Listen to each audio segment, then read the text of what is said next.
Isang magandang araw sa inyong lahat. Kapayapaan po ng Diyos ang sumasa ating lahat. Welcome po sa aking channel. Ang ituturo ko po ngayon ay kung paano ayusin itong Russell Hub rice cooker. So ayan guys, kung napapansin nyo, sinaksak ko na. Tapos wala siyang indicator light, ayaw niya mag-on. Ibig sabihin guys, wala siyang power. So ayan, ibababa ko. O, ayaw niya mag-on. Itataas ko, ayaw pa rin niya mag-on guys. So wala siyang power. So kaya ayusin natin guys. Checkin natin kung anong nangyari sa loob. Kaya buksan na natin. So guys, karaniwan yan, fuse ang pinaka-unang basic step niya ng sira, lalo pag walang power. Karaniwan guys, ng halos lahat ng rice cooker ganyan.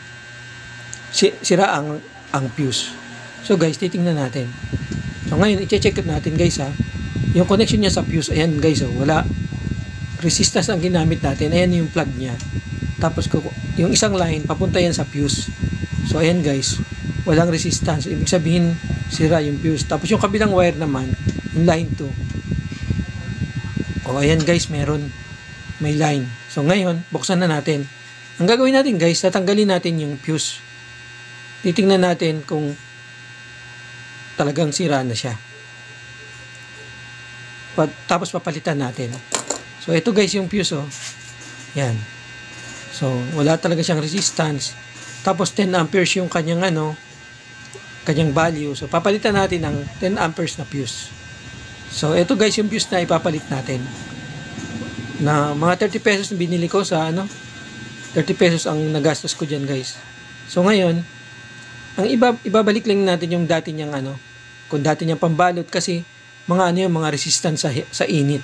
Kasi pag uminit yung yung heating element ng rice cooker, umiinit yan pag nagluluto ka.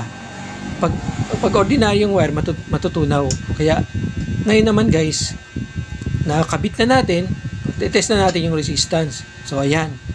Yung sa fuse naman, yung isang line na yan papunta sa fuse. O ayan guys, meron ng connection. May continuity na, gumagalaw na yung tester. Ulitin natin guys. Ito yung sa fuse, yung line 1 na yan. So, yun natin. O, ayan, meron talaga guys. Ngayon, yung kabila naman. So, merong resistance guys. O, okay na guys. Malamang mag-on na to. Ngayon,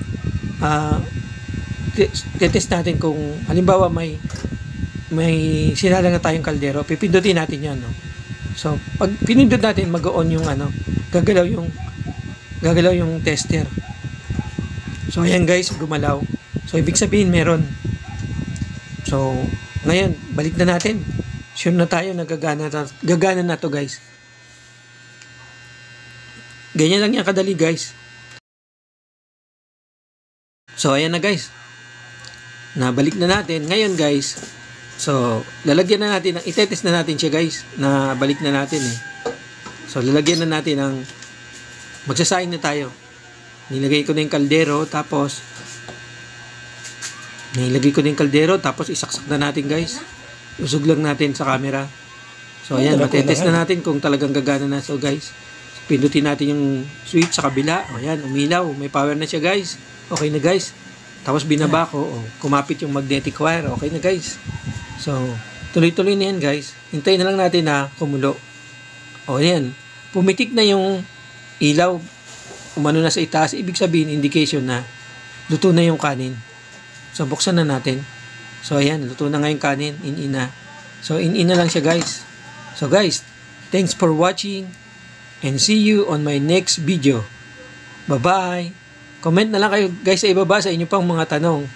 Bye-bye, thanks for watching.